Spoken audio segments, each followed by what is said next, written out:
Well, good evening. Here we are back down in Brookside Academy in Street. As you can see, they haven't taken that scaffolding down there. I don't know if you saw the other night, a bunch of dads built a scaffolding pyramid stage right on the middle of the playing fields there, which is a great gesture, but we didn't want it made out of scaffolding.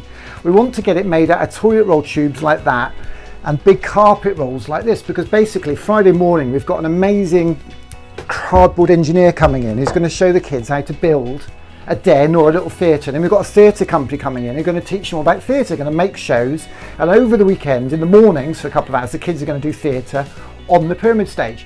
So I'm hoping that they're going to take that down by the time we kick off Friday morning. They've got one more day. They said they were going to do it. I've got a feeling they went off for the football or something. So that's what it looked like the other day. So that's the whole thing there, and that's what it was like the other day. And if you missed that, I'll just show you the little film actually. You won't believe your eyes if you didn't see this.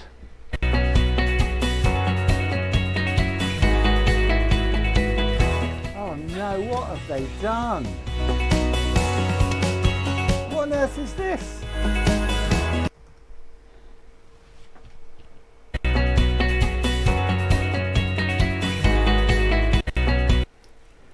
That was a bit random, wasn't it? Sorry about that. That's the short version. So this is the pyramid stage that they built, and I'm trying to get Chris Sullivan lined up here. It looks like his data connection's not very good, so I'm going to hang up on that and then reconnect to him. I think we've got Chris Sullivan joining me in a minute, who's the impresario, the artist, the publisher, the club runner, absolutely everything. Has just been amazing, as you're going to find out. So this is literally what those dads built. I mean, it's just unbelievable. Check this out. So they've literally built a full-size pyramid stage out of a bit of scaffolding they had kicking around. Unbelievable. Really could not believe that, and that was absolutely a wonderful thing to see, but it's not what we wanted, as we said to them. So that's supposed to be coming down. Now, I don't know if any of you have ever been to Glastonbury. Oh, Chris Sullivan's disappeared. He disappeared earlier, now he's gone for good. Oh, that's not very good. So have a listen to that. If you've ever been to a festival, if you've been to Glastonbury, you'll know that vibe when you go out all day and you're schlepping around, whether you're with the kids or not, and it's like a long hot day, and you get back to your tent, a bit of a wash and brush up in a bucket, whatever you've got your hands on, and then you have a beer and then go out for the night. And one guy made that whole vibe really very famous, actually, probably a little bit later at night than that, and that was Joe Strummer. So Joe Strummer was very well known at Glastonbury for lighting a fire. People would gather around and had a little spot called Strummerville. I must admit, with all the times I was at Glastonbury, I managed to miss out on some of that stuff. I first went in '82, I think it was, although I don't know quite how soon he started that. So basically, that's the vibe we're trying to create with the 3-day festival, the hashtag Your Glasto Festival. It's 3 days of inspiring talks, uplifting performances, and creative activities and community engagement. So we've got a whole program of stuff across 10 different themed areas. And what we want to do tonight in about 5 minutes is just give you an idea of some of the stuff that Chris Sullivan's pulled in, although he's now completely disappeared on the internet. So it looks like maybe his internet's gone down at his house. So I'm now going to actually have to text Chris Sullivan to see where he is. Oh dear, this is all fun, isn't it? Fun and games, but do we look like we care? Text him and tell him what's going on. So this is Chris Sullivan. If he doesn't come back, he doesn't come back. Chris Sullivan's quite an amazing guy. Now this is not just about the dads. It's about mums. It's about creative carers. It's about kids. It's about grandparents. We've got 3 themes over the day: Kids Friday, mums, dads, creative carers Saturday, and then grandparents on the Sunday. And one day after my boys had joined a new school, a dad came to pick one of his lad up after a bit of a play date, if they have play dates in year 8 or 9, I think it was. And this chap turned up on a bike, Chris Sullivan here, who's turns out is an utter legend of clubland, of the media world in London particularly. He ran a nightclub called The Wag in Wardour Street for many years. He's done some stuff with us in the last few weeks where he's talked about that, but also his thoughts and fears and concerns about the way Soho was going, and also what we need to do now coming out of the coronavirus lockdown, and how the government, how the local authorities, the Council, Westminster. We had him on a chat on here with the Lord Mayor of Westminster, and he talked to her about his thoughts and what they need to do, and basically a lot of it revolved around cheaper beer as much as anything. And Chris is just fantastic. I mean, to give you an idea, of how phenomenal this guy is. He wrote a book last year called Mavericks, the creative geniuses, disruptors that changed the world, and that was covered by GQ. Now, a lot of magazines might give you half a page, quarter of a page, and get a freelancer in to write it. GQ gave him 15 pages. Okay, 15 pages in GQ about Chris Sullivan. And it wasn't just written by a freelance writer, it was actually written by Dylan Jones, the editor of GQ. And for photographs, they actually got not a jobbing photographer in, they actually got David Bailey in. So that gives you a kind of idea of a Chris Sullivan stature in the world. And obviously he needs to pay his phone bills because his internet's gone off. We were on the line a minute ago and it went a bit fuzzy and he's gone. So it looks like I'm here on my own and I'm going to do this preview on my own. So that's Chris Sullivan, and he's got some brilliant mates. And what he's going to do is he's going to do a thing called a fire pit chat every night of the week. And not every night of the weekend, Friday, Saturday, Sunday, 7 till 8, he's going to sit around his virtual campfire with a bit of green screen behind him and have a bit of a chat about creativity, about their journeys to where they got to. So the first guest on Saturday night is going to be this guy, Robert Elms, who you may know was as a presenter on BBC Radio London, does a weekday show, he's got a Saturday show. It's a fantastic show. Always remember him chatting to Andrew Zafarakio, actually the art teacher from Alperton, who won the $1 Million Teacher Prize. Really good guy. So Robert Elms is one of Chris's inner sanctum. Another person, let's see if he's going to answer his Skype, maybe he's not. John Mitchellson is a fantastic character, actually, very interesting man. He runs a publishing company called Unbound, which basically allows people to write their own books, crowdfund them, and then everybody who puts some money in gets a free copy of the book, comes to a party, gets their name on a bookmark or whatever. This is encouraging. Yes, sir. Oh, here he is. That the phone died, didn't it? Oh, your phone died, that's what it was, that old chestnut. Yeah, no, it did. Because I've been out all... It's like this, because when I say to you, well, we're back on. Now, we're on live now, Chris. It means I'm not in, and I'm not around for a few hours. Don't worry. I can't try. You're live. Anyway, let's go. We're live. You are live now. So we're live at the moment. Good. So let me just patch that through there. And hang on a second. Let's get 3 on there. And you in there. There we go. Chris Sullivan, I was just talking about Robert Elms, actually. Let's go back a step. Robert Elms, tell everybody about Robert Elms and your connections with him and what you think that conversation will be about. Can you flip your screen widthways? Flip your phone around widthways? Well, me and Robert, I've known Robert since 1978, and he was a student at C, and I was a student at St. Martin's, or Camberwell at the time. And we both come from extreme working class kind of backgrounds, and we kind of clicked, me and Bob. And I lived with him in their house on his council estate in Burnt Oak, and we've been friends ever since. But the pair of us, like once, we're going to work on this quotation when we speak. His mother once said to him, when he said, "I want to be a broadcaster on the radio," she said, "They have other people to do that," which is what we were all told when we were kids. You don't do that. Working class. But me and Bob, we took that to heart, and we've done everything we wanted to do because of education, because of creativity, and because we haven't been scared. And that is what Bob and I are going to discuss. Fair enough, sounds good. Have you got any light there, Chris? Because it looks like you're very dark at the moment. Is it particularly dark there, or is it something I've got going on here? Let me have a look. The light? No, you said it was too light, so I am... You had the lights on the back behind. Yeah, you did. You said it was too light, so I switched the lights off. No, we don't need all the lights off. Just that looks a bit better. Yeah, we can. It looks like you're in a... It's like something from The Shining. This is... What was that film when they were wandering around the forest in the dark? My favorite. Okay, so the next one, Chris, I like that. We're just talking about John Mitchellson as well, actually. To give us the John Mitchellson story. Well, John Mitchellson is another great example. I mean, even though he went to Cambridge, I believe, so he's not like, I suppose me and Bob did. But what is Bob, John, has created something to enable young people to have a platform. He's created unbound books where if you have an idea, you can present it to him, and then all you have to do is find the people that paid for your book, and it'll get printed. And this isn't some kind of vanity project, because everything he does is really good. It's just off kilter. It's like I've done 3 books with him. They're all books that you couldn't get printed elsewhere. So That's interesting. Sean and I are going to talk about the need for literature, for people to have a chance with literature, because most people can't paint, most people can't make music, but everybody can write a text. So 100 steps on, a text is a novel. Fair enough. So we Okay. and John are going to discuss the importance of writing. Okay, nice one.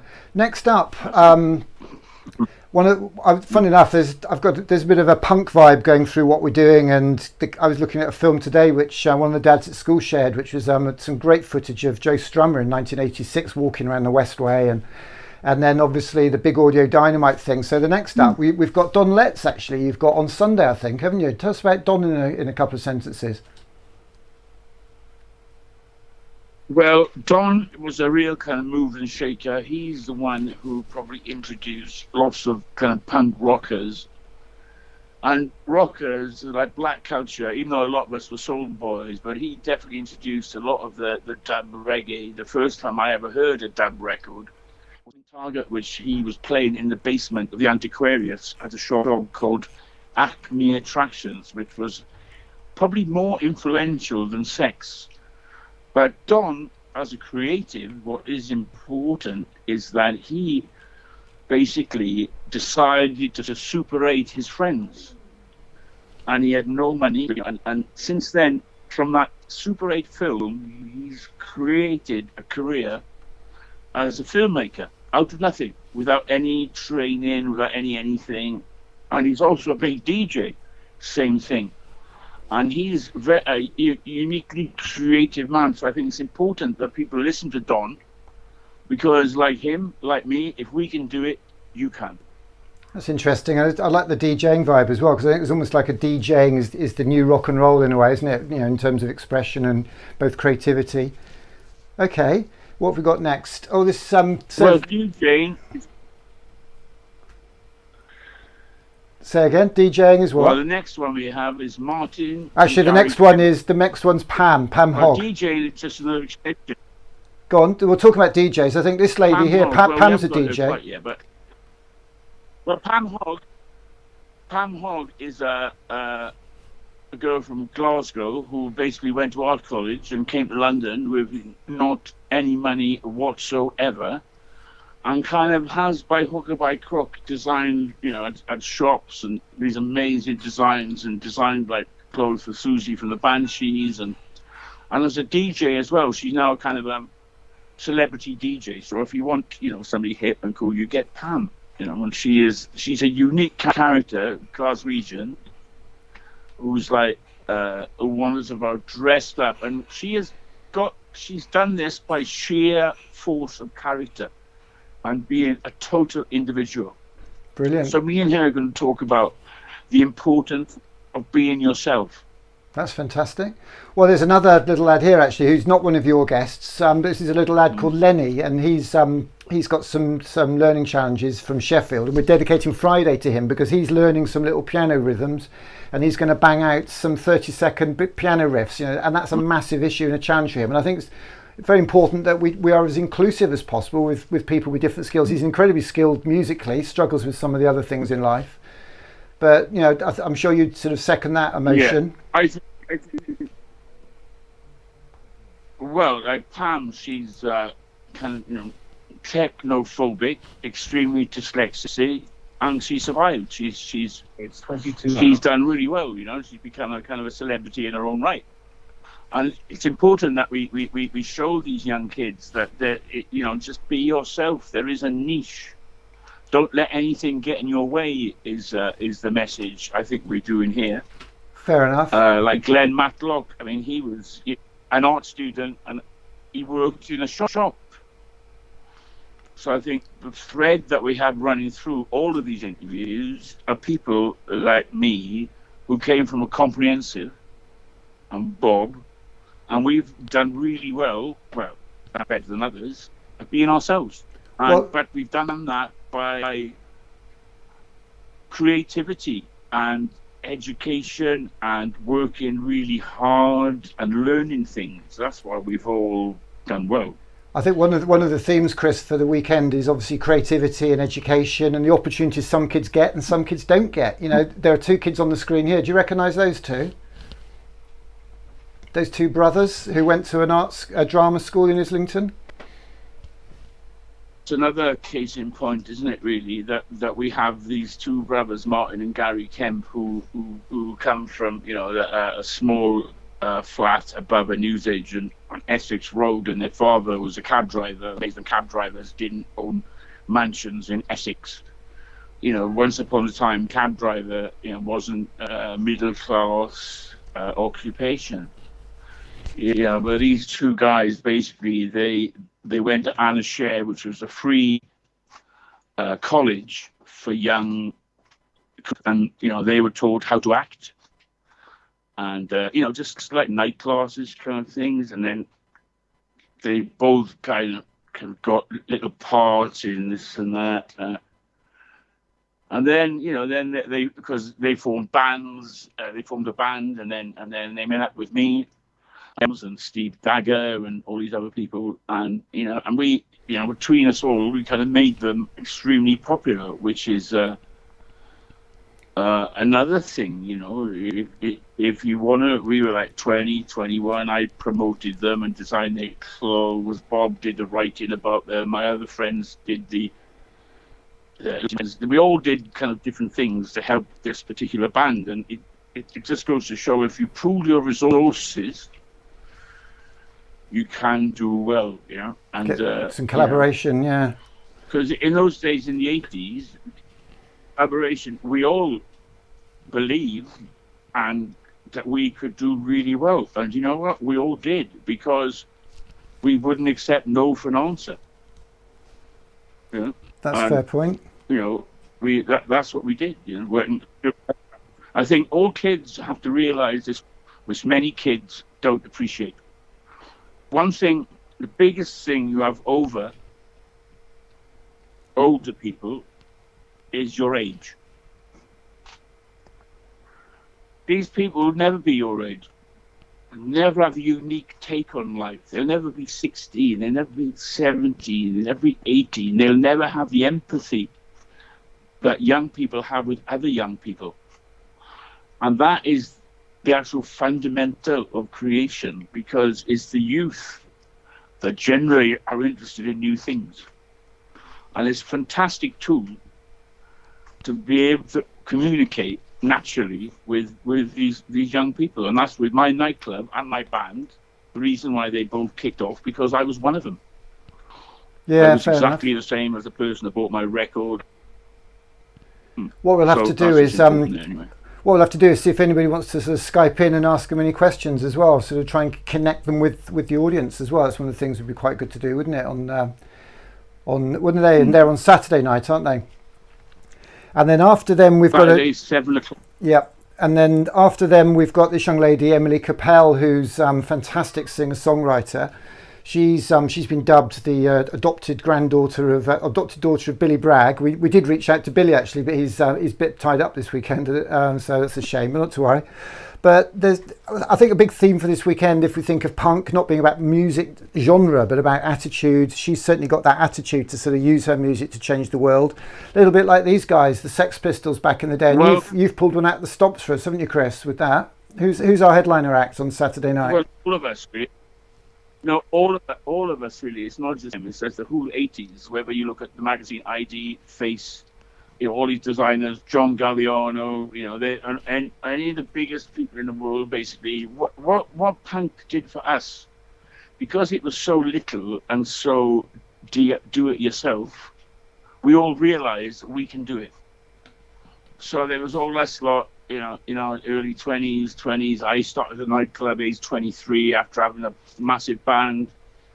The Kemps had their band. Bob was, writing for, Times and all that. Basically, we said, we can do it. And we did. And I think that's the message of this weekend. Don Letts, he wanted to be a filmmaker without any training, and he became one. Pam, same thing. And the other guy we're going to speak to, of course, is Paul Sullivan, who is he's the head designer at GQ, who basically comes from a council estate in Pontypridd near me. Oh, really? I know, and he's become one of the biggest art directors, in the world. He's but he's done it just by being him and sticking to his guns, and and he, it just goes to show, all of us lot have succeeded in a different world, but him and Bob have succeeded in a much bigger corporate world. Fair enough. So here we are with that. All the young people. We've got the Sex Pistols up here. So tell us who the headline act is then, Chris. Tell us about our headliners. Well, we got Glenn Matlock. Glenn Matlock, who was the original member, or one of the original members of the Sex Pistols, who I met when he was working in the shop. And basically, he wrote all the songs, really, for those, and he was the original kind of, him and Steve. It was a group, really, but, he wrote the songs. What more can I say? He's like the architect of punk. And he's bringing a mate of his along to play guitar as well.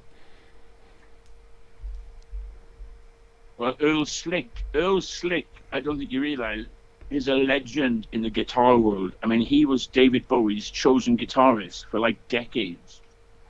I mean, he is a huge. I mean, you're about as far as like rock and roll guitar, you're talking about like the equivalent of Miles Davis here. Earl Slick is massive. I mean, he is. I can't. Bowie, all of his records went after the Spires of Mars split up. I mean, this is proper. It's not half. This is proper. You got an original Sex Pistol, and you got somebody who played a lot of the riffs on both together. Hey, where would you find that otherwise? I know, it's amazing. Well, you're staying with it. So we've got rock covered, punk covered. We've got Don Letts with the reggae vibe.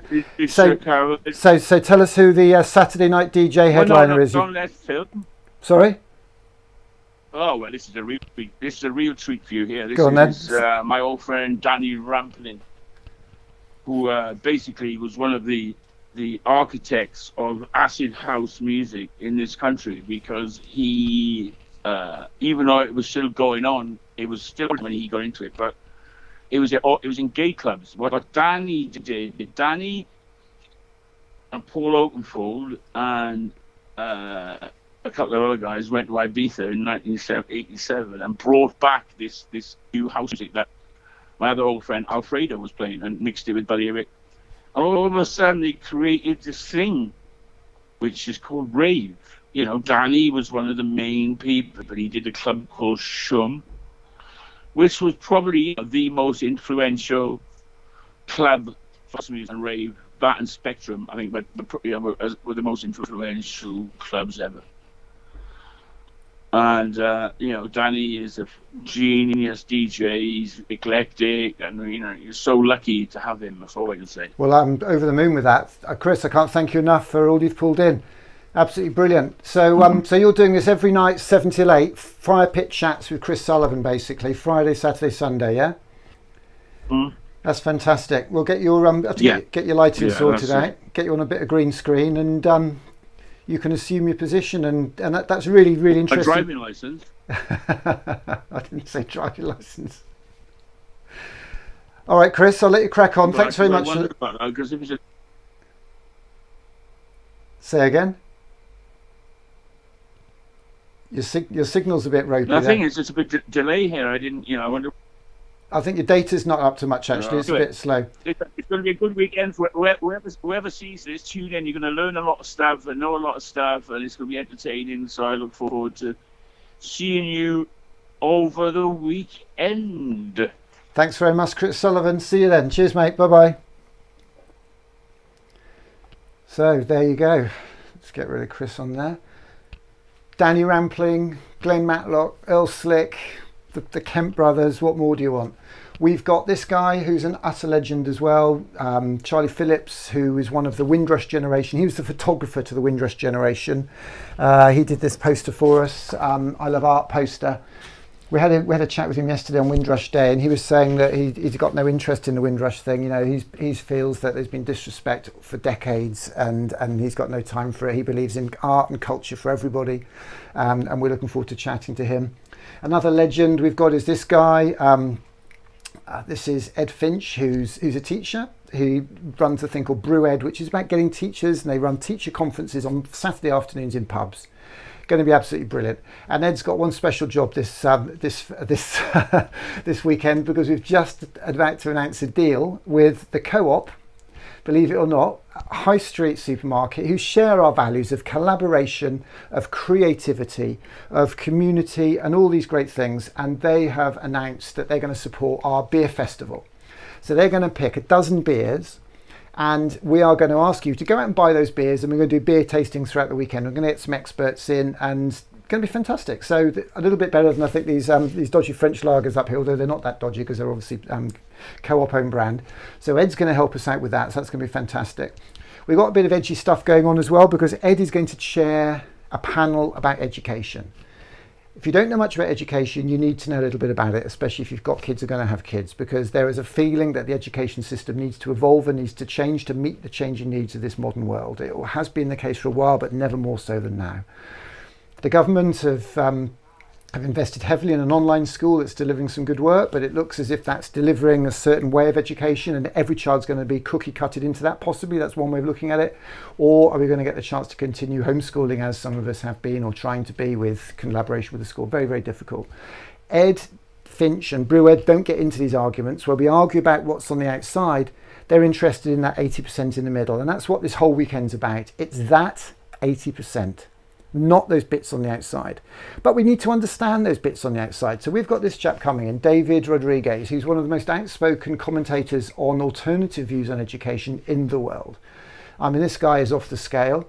I've never actually seen or heard him speak. I've seen a few videos, and if we're going to go into that space there, we need somebody who is in that space, and he's somebody like that. So he's very much into homeschooling, feels that the government is brainwashing kids and all that sort of stuff. So pretty hardcore over there. We need to get somebody over here who's very traditionalist and believes kids should sit still. Got a couple of people we're talking to. We're still evolving that. That's going to be a really heated debate, and that's going to be Friday afternoon at 4:30. Going to write all this up, stick it in a program tomorrow, so you'll be able to download all this.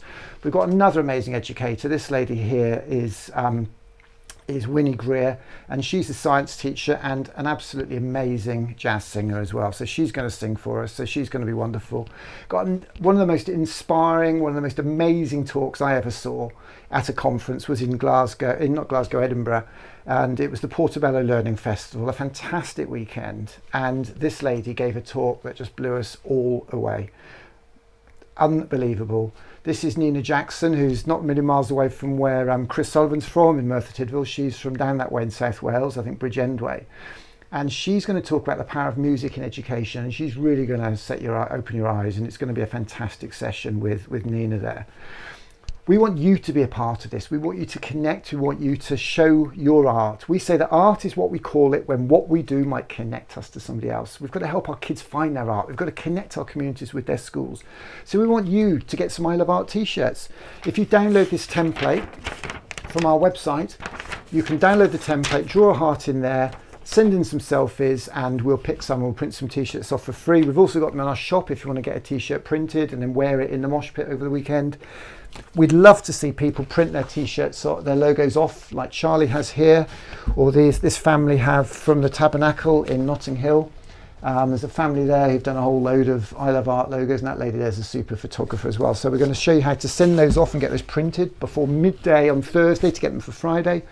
Or you can print them off A4 and stick them all together. We really want you to get involved with this. We want you all to do a selfie, and you never know, you may end up somewhere like that on a great big wall of, let's get the right screen up there, there we go. As Tom Morley there from Scritti Politti. Tom is joining us Friday morning to do a quick drum workshop with the kids to get them going on a Friday morning, and then Sunday afternoon we're going to have everybody drumming in a mass Zoom drum workshops, 1,000 people.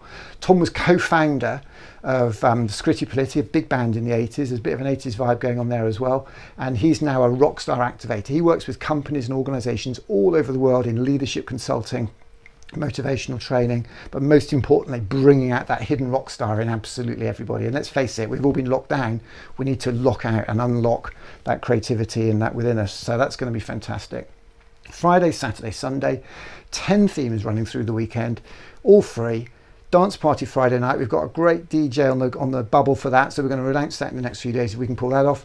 Danny Rampling Saturday night. We're talking to a fantastic DJ for Sunday afternoon, because at 1 o'clock we're all going to go outside and we're all going to have our lunch outside our houses and meet our neighbours again. The neighbours we met when we were clapping for carers on Thursdays. We've got a fantastic accompaniment to that as well. Chris Riddell, who's the political illustrator and cartoonist for The Observer, is going to do a draw along. So we're going to watch him drawing. We're going to get some guests in to chat with him as well. And then we're going to do some talks after that, and then an evening of performances as well. We'll get it all written up. I don't want to talk you through any more. We might do some more stuff in the week. So that's what this is all about. We've got to take this scaffolding structure down now and build one with toilet rolls and loo roll holders. Thank you very much for listening. I'll play out now with this little clip that will just give you a little bit of an idea for what the Eden Project weekend was like and what you can expect from this weekend. Thanks very much for listening. I'm just a dad, and I passionately believe that the future for our children, our communities and our country lies in one thing: creativity. It can inspire our kids in their learning.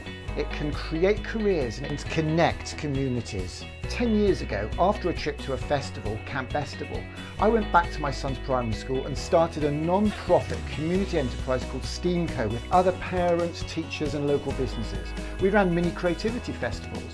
STEAMco helps connect our kids with their art and our communities with their schools. Last weekend in that same playground, I filmed an amazing set by the legendary Glenn Matlock, co-founder of the Sex Pistols, and amazing global rock star Earl Slick, who used to play with David Bowie. It will be their performance at an event we've just been given permission to run in the playing fields of a school just down the road from Glastonbury. We're calling it #YourGlasto. It's one of 5 free 3-day Art of Community festivals that we're running all summer with the help of the Arts Council and funding from the National Lottery. Our first one was live streamed from Eden Project at the end of May and featured inspiring talks, uplifting performances, creative activities and community engagement. We had a fantastic performance by the blind and disabled young woman Kerpa from Leeds. We had a great Saturday night set from Emily Capel, and Gaz Mayle even Skyped in from his hideaway in Wales.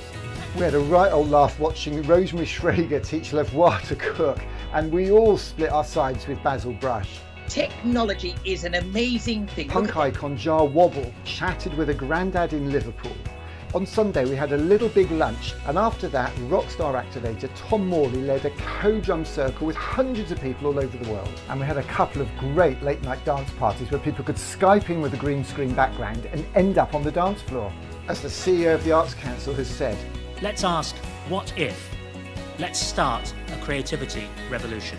Let's create our Glasto, my Glasto, your Glasto.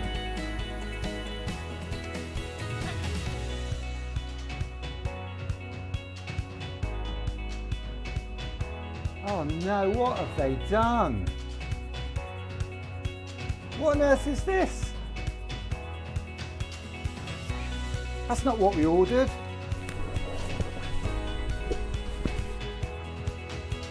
Hey mate, what are you doing? Whoa, what are you doing, mate? It's out of that area. Oh, sorry, I've got a helmet, hang on. I mean, what are you doing setting up a scaffold pyramid stage? Well, I've got my paperwork here to come here and deliver it.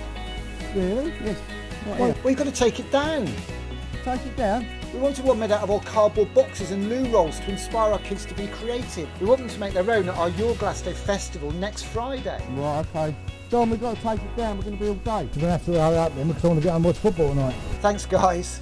Wow, that was a close one. Hopefully those guys can take that down now, but I don't know what we're going to do about cardboard. Let me see if I can get hold of Malumba. Oh, there he is. I just saw what happened on Twitter. That's hilarious. I'm looking forward to what we're going to do with all that cardboard.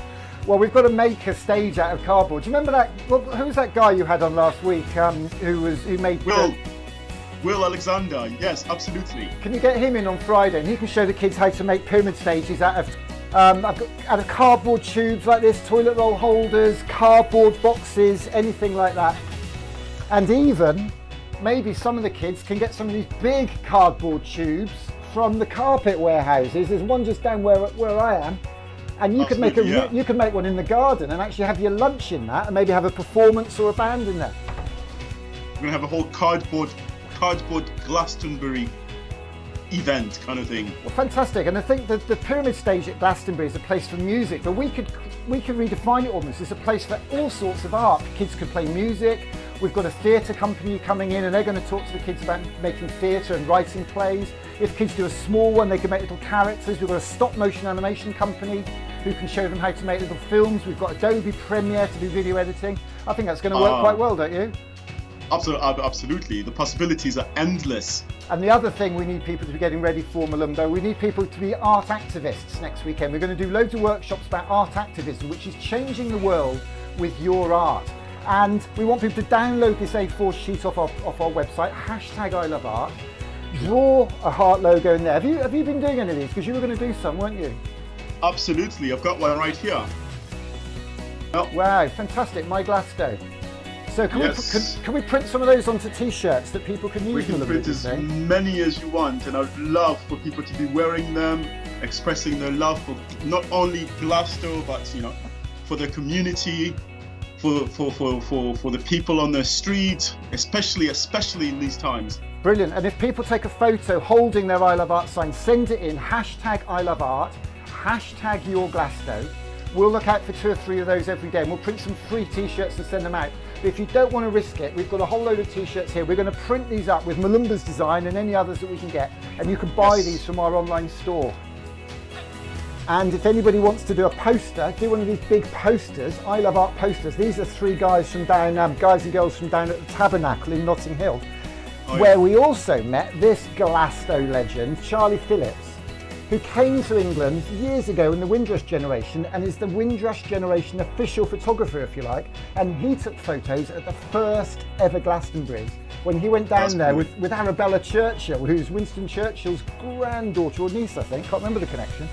Wow. So if people want to print those posters, you can send the artwork off by midday and get them back the next day from a company called Solo Press. Or we're going to put a link on the website for how you can do it by just printing lots of sheets of A4 and sticking them together, because we don't need to be spending money. We can celebrate creativity and art without spending an awful lot of money. What do you reckon to that, Malumba? This all sounds really great, Nick. It's going to be really a weekend of creativity, of making things out of nothing, literally. So that's really, really brilliant. Brilliant. Well, I'll let you crack on, Malumba. Thank you so much for dropping in. Your Glass Day. By you, with you, for you. Be part of it with your art. Sign up for information, to speak, to sing, or to help us in any way.